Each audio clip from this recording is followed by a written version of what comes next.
یه شب بارونی بود و من داشتم توی هوای بارونی رانندگی میکردم. همون موقع بود که شکمم شروع کرد به صدا دادن. فهمیدم آخرین باری که غذا خوردم امروز ظهر بوده و الان تقریبا از نیمه شب گذشته. کم کم داشتم ناامید میشدم که تابلوی یه رستوران خیابونی رو دیدم.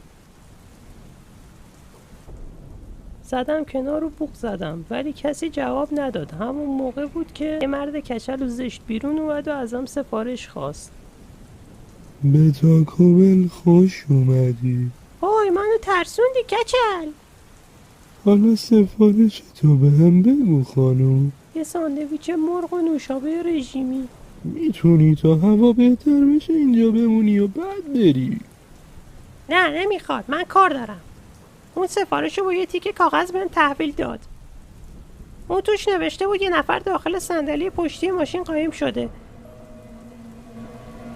به پشت سرم نگاه نکردم و سریع ازش خواستم تا از دستشویی رستوران استفاده کنم. سریع وارد رستوران شدم و اون در رو پشت سرم قفل کرد. ازم خواستم اینجا بمونم تا سریع به پلیس زنگ بزنه. مشکلی نیست خانم، من به 110 زنگ میزنم تا اونا به اینجا بیان.